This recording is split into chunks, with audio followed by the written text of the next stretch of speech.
Hello friends, welcome to my YouTube channel study वाला। आज के इस वीडियो में इंडस्ट्रियल लॉ का यूनिट 5 से पेमेंट ऑफ ग्रेच्युटी एक्ट 1972 का meaning, definitions, eligibility, calculation, taxation, maternity benefit and amendment पढ़ेंगे। तो फ्रेंड्स, अगर आप चैनल में पहली बार विजिट कर रहे हैं तो प्लीज़ आप चैनल को सब्सक्राइब करें, और अगर आप नोट्स भी चाहिए तो आप नोट्स के लिए भी कमेंट्स कर सकते हैं, मैं आपको नोट्स भी प्रोवाइड कर दूँगा। अगर आप प्रीवियस वीडियोस को नहीं देखें तो प्लीज़ उस वीडियो को देखें ताकि आपको ये वीडियोस ज़्यादा से ज़्यादा समझ में आएगा। तो चलिए वीडियो को स्टार्ट करते हैं। Meaning of gratuity. Gratuity is a part of salary. Gratuity एक सैलरी का ही पार्ट है that is received by an employee, जो एक एम्प्लॉय के द्वारा रिसीव किया जाता है फ्रॉम हिज और हर एम्प्लॉयर, उसके एम्प्लॉयर से मिलता है, जो कि एक सैलरी का ही पार्ट होता है। In gratitude for the services, उनकी सर्विसेज के लिए उन्हें मिलता है। Offered by the employee in the company, जो कि एक एम्प्लॉयज़ को उनके काम के बदले, उनके सर्विसेज के बदले कंपनी के द्वारा उसे दिया जाता है, ऑफर किया जाता है।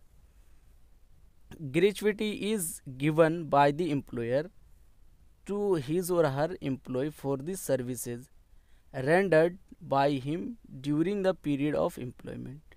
ग्रेच्युटी एक्ट बेसिकली एम्प्लॉयर्स के द्वारा उसके एम्प्लॉयज़ को दिए जाते हैं उनकी सर्विसेज के बदले, उनके काम के दौरान, पीरियड्स के दौरान, काम की पीरियड्स के दौरान, एम्प्लॉयमेंट के दौरान। It is usually paid at the time of retirement. Usually इसे पेड किया जाता है कब?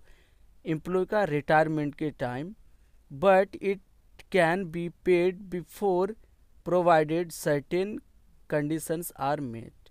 ओ बस लेकिन इसे पेड भी किया जा सकता है, जो उसके सर्टेन कंडीशंस होते हैं उसे प्रोवाइड करने से पहले भी प्रोवाइड किया जा सकता है। एलिजिबिलिटी, कौन कौन एलिजिबल्स होते हैं ग्रेच्युटी पाने का? An individual who has completed 5 years of continuous service in an organization। वह इंडिविजुअल, वह पर्सन्स जो कंटिन्यूसली 5 साल कंप्लीट कर लेते हैं अपनी सर्विसेज को किसी भी एक ऑर्गेनाइजेशंस में, वो ग्रेच्युटी बेनिफिट्स पाने का एलिजिबल हो जाते हैं। हाउएवर, जबकि दिस इज़ नॉट अप्लीकेबल, जबकि ये अप्लीकेबल नहीं है इन द केस ऑफ, इस केस में, वेयर, जहाँ द एम्प्लॉयमेंट इज़ टर्मिनेटेड, जहाँ पर एम्प्लॉय को टर्मिनेट कर दिया जाता है, वहाँ पर अप्लीकेबल नहीं है इस केस में।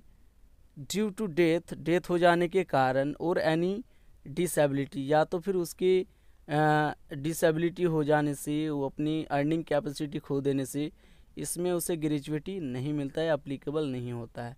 The amount will be paid to the nominee, और उसके नॉमिनी को वो अमाउंट जो है पे किए जाएंगे।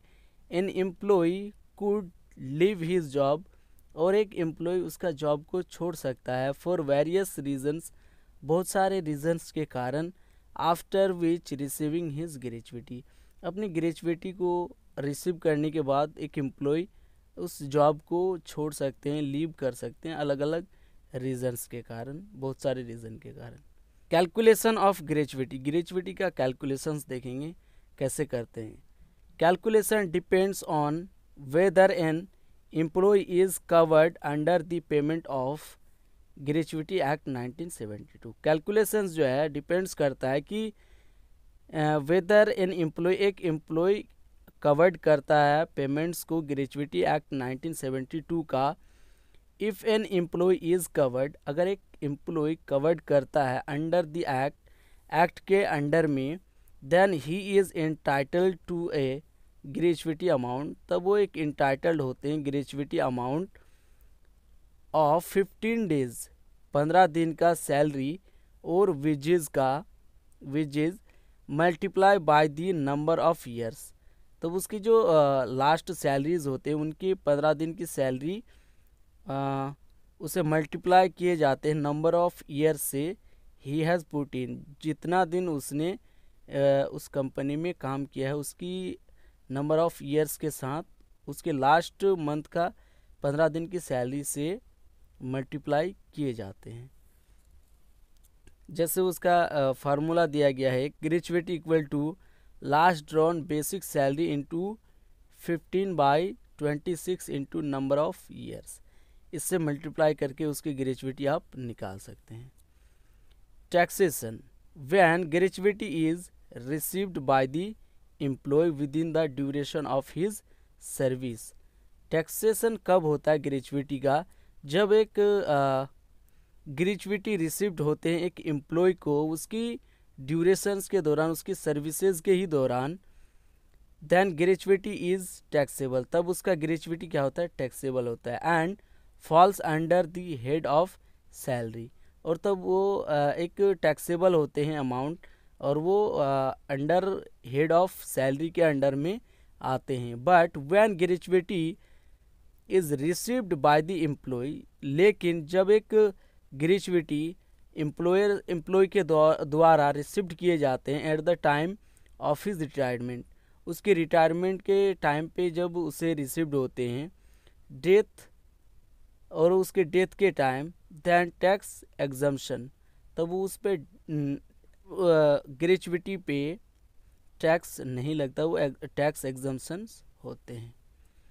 The gratuity amount is payable eight the time of, gratuity जो दिए जाते हैं बेसिकली ऑन रिटायरमेंट में दिए जाते हैं, ऑन रेजिग्नेशन के टाइम में भी दिए जाते हैं, ऑन टर्मिनेशंस में भी दिए जाते हैं, ऑन डेथ होने के टाइम पे भी, डेथ के कारण भी, डिसेबल में ड्यू टू एक्सीडेंट हो जाने के कारण जो डिसेबलमेंट हो जाते हैं उस पर भी दिए जाते हैं। वॉलंटरीली रिटायरमेंट स्कीम, जब उसे कंपनी वॉलंटरीली रिटायर कर देते हैं उस स्कीम पे भी उसे ग्रेजुएटी मिलता है।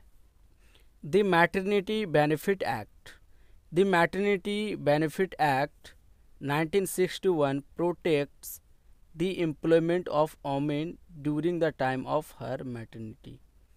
जो मैटरनिटी बेनिफिट एक्ट हैं 1961 वो प्रोटेक्ट करते हैं वोमेन एम्प्लॉय को उसकी काम के ड्यूरिंग, उसके एम्प्लॉयमेंट के ड्यूरिंग जो टाइम्स होते हैं उसके मैटरनिटी को, एंड इंटाइटल्स हर आ मैटरनिटी, और उसे एक इंटाइटल्स करता है मैटरनिटी बेनिफिट्स का। द एक्ट इज़ अप्लीकेबल, ये एक्ट अप्लीकेबल होता है टू ऑल इस्टेब्लिशमेंट, सभी इस्टेब्लिशमेंट ऑर्गेनाइजेशंस में एम्प्लॉय 10 और मोर पर्सन, जहाँ पे 10 और 10 से ज़्यादा पर्सन जो है काम कर रहे हैं। The maternity benefit act 1961 was amended, जो मैटरनिटी बेनिफिट एक्ट 1961 जो है अमेंडमेंट किया गया था by the maternity benefit act 2016 के तहत, विच बिकेम इफेक्टिव ऑन 1 अप्रैल 2017, जो पूरी तरीके से इफेक्टिव हुआ ऑल ओवर इंडिया में, वो 1 अप्रैल 2017 में हुआ था। Amendment payment of gratuity act 1972, the payment of gratuity act 1972 applies to establishment employing 10 or more persons.